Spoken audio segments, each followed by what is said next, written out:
In the quiet village of Umwezi, where sun rose greatly over the trees and birds sang like they knew no sorrow, children laughed as they chased each other and women pounded yam under the warm light.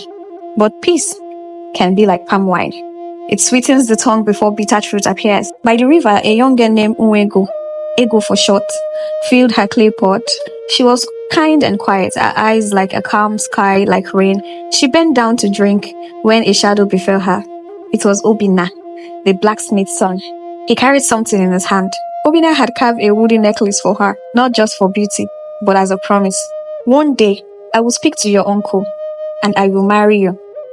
Obina, she said, softly. What if the village doesn't agree? You know they are already talking. Obina took her hands and smiled. Let them talk. I know your heart, and I own your heart, he said. But someone was watching from behind. From behind the tree stood Adana, Ego's childhood friend. Or so she thought. They were friends for a very long time until suddenly Adana started acting up. Adana's eyes were filled not with love but with jealousy.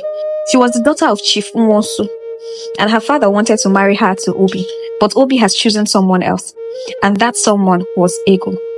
That afternoon, Adana stood in Ego's path. Do you think you can take everything from me? Even Obi? Adana, I have taken nothing. Obi is free to choose. But Adana's smile was strange. That night, something terrible happened. A scream pierced the air. A hut was burning. Inside, a child cried for help. Villagers rushed in and the fire was strange. It rose too fast, burned too bright. Then Adana screamed, It is her. I saw her near the fire. She cursed my brother yesterday. She's a witch. The crowd turned. Ego stood nearby, shocked with water pots at her feet. She tried to speak, but fear was louder than the truth. Even her own uncle, Mazi Okoye, looked away. Forgive me, Ego, he said in a whisper. I must protect my family's name. Before the moon reached its peak, Ego was dragged to the village square. The air that's burning with anger called for justice. Only Obina fought for her. Obina shouted, This is madness. You have no proof. She's innocent. But his voice was drowned by the crowd. Fear had won, and fear, when mixed with lies, becomes fire. They tied Ego to the stake, firewood at her feet. Her heart did not shake. Her eyes found Adana in the crowd. She said calmly, The truth cannot burn. The flame rose, but Ego did not scream. The fire roared and then it stopped. Just like that, silence. The villagers stepped back in fear. There was nobody, only ash, and a necklace, the one Obi gave her, untouched. Later that night, the village was silent. Strange wind blew.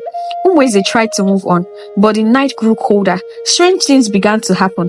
Chicken disappeared. Children cried in their sleep. Adana could not sleep at all. She heard voices in the wind. She dreamed of fire and saw Ego's eyes in the flame. One day, a young child shouted something strange. He said, I saw her at the river. She was glowing. She smiled at me. In the forest, a tree burned without smoke, and beneath it, a figure stood, a woman, from ash and fire, her eyes white, her voice soft like wind. The fire is not over. Some say fire burns and die, but some fire never die.